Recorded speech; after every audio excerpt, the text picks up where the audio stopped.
Hello, welcome back to Neely on Nutrition. And we have here again Cindy Kleckner, co-author with Rosanne Rust of the Hypertension Cookbook for Dummies. What are we going to be doing? What recipe are we going to be doing now, Cindy? We're actually going to do our stir-fry bok choy. And, it's really important to get some veggies in your diet, and especially green leafy vegetables for the prevention of hypertension. We talked about the dietary approaches to stop hypertension. The DASH diet. Right, yes, right. Exactly. So today we're incorporating some bok choy. Let's look at the bok choy. And what does choy mean? This is something new I didn't know about that was interesting. The word choy actually means vegetable. Yeah, that's and interesting. it's a cruciferous vegetable similar to cauliflower and broccoli, and it's really good as a cancer prevention and also for heart disease. And the beautiful thing about it is when it cooks down, it gets very soft, but then it also has a crunchy texture similar to celery. It's very similar to celery. Right, so it's and it's really wonderful. It's inexpensive, it's very nutritious, and you can combine it with a lot of other ingredients to make it a little bit more diverse. We have some onions here today, we have some celery, some red bell pepper, and then we're also using some aromatics such as garlic. What do you mean by the aromatics? Aromatic meaning a lot of flavor. Okay. When you're taking salt away from somebody's diet, you want to incorporate things that are going to give you a little symphony on your tongue. Gotcha. I really believe in full flavor because taste matters. If it doesn't taste good, it's not worth eating. Absolutely. So we're incorporating some garlic today and some fresh ginger root, which is really awesome. Yeah, this is ginger root. This looks like a little man. It does. So ginger root, very inexpensive.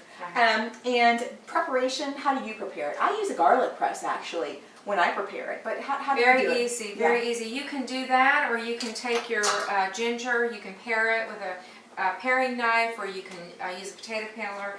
And basically what you do is take your microplane, which is a really wonderful tool when you're cooking healthy to get some full flavor, and you basically just rake it over the top, and you have a lot of very finely grated ginger root. So you can add this to your soups, your stews, to your stir fry, and it adds a lot of full flavor. Ginger is also great for nauseousness, for a little upset stomach. That's what I've heard. Like ginger ale, Exactly. So, it's used as an ingredient in ginger snaps and ginger ale. Right, You're exactly right. I was going to say about that too. What if somebody doesn't have the fresh? What about the ground ginger? Probably not as good, but You know what? It's still flavorful. It's Everything really else good. here is fresh. When you think of stir frying, generally you're talking about ingredients that have a lot of salt, like soy sauce or hoisin sauce, fish sauce. And in this recipe, we're including the aromatics. We're also including some flavorful oils to get those wonderful flavors going. And you've got kind of oily. I have peanut oil here today, and I have a little bit of sesame oil. They're really wonderful flavors. They are also very high in polyunsaturates. Monounsaturates are very low in saturates, so they're good for prevention of heart disease. It doesn't take a lot of fat to do stir frying when you have an electric skillet. 1 tablespoon is just One all tablespoon. you need. Yeah, Exactly. for 4 servings. Yeah. Exactly. And basically, when you have a Teflon coated skillet, you don't really require a lot of the full oil. So today we're going to take a little bit of our peanut oil, put that in the bottom of our pan. And you're using peanut oil. So olive oil is not good for high heats. Right, exactly. It has a much lower smoke point. This will handle the heat a lot better. So we're going to take our peanut oil and we're going to lightly saute. And you can hear that sizzle. That's what you want to hear.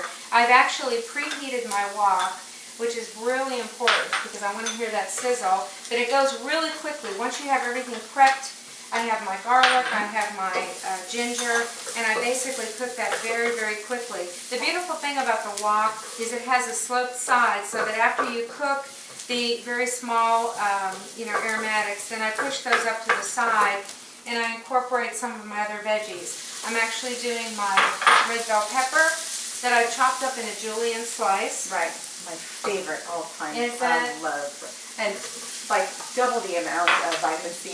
Exactly. Yeah. It's so good for you, and the beta carotene, of course. Now, the benefit, somebody could use a regular skillet for this. The benefit is the slope sides and to the side, but you could if you didn't have Exactly.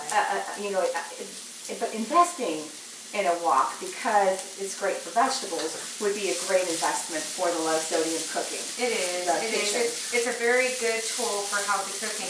So I'm going to incorporate that, and then I'm going to add my green onions, and I put those on a diagonal slant just for, you want visual appeal. When you're eating, you want to smell it, you want to be able to, look at it. You use all of your senses when you're eating. So I have all of those veggies going, and then I'm going to incorporate my bok choy, which I cut up ahead of time. And you say exactly which order they should cook in. Right. So, yeah. And the reason for that is the things that are going to be take a little bit longer to cook are going to go in first. Right. Because they're going to be in the skillet a little bit longer.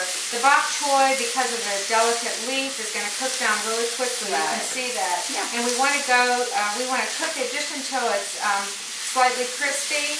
And then I'm going to finish it off with just a little bit of sesame oil, which is a wonderful flavoring oil that gives it that awesome sesame flavor.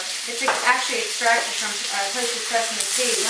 So you can see how easy this is if you want to incorporate a little bit of protein. Right, you can make it into a main dish. Exactly. You can incorporate some extra firm tofu cubes or some pork tenderloin or lean red meat, chicken breast. What I would normally do is cook that first, take it out of the wok, and then proceed with the other steps in this vegetable recipe. But you can see, put it in right about this time? Right. Okay. About right now, when it's almost ready to go, we're ready to serve, we throw in our protein, and then we're ready to eat it, basically. We can take this whole wok to the table and keep it soft, keep it warm. Show them what it looks like.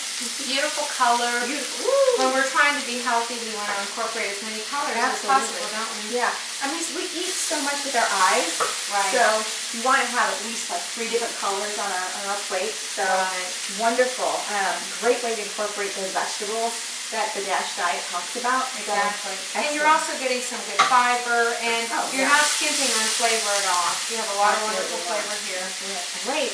Thank you so much. Oh, you're welcome. Again, the book is the Hypertension Cookbook for Dummies, co-authored by Cindy Kleckner and Rosanne Rust, available at Amazon.com. Thanks for watching Mealy on Nutrition, and we'll see you in the next video.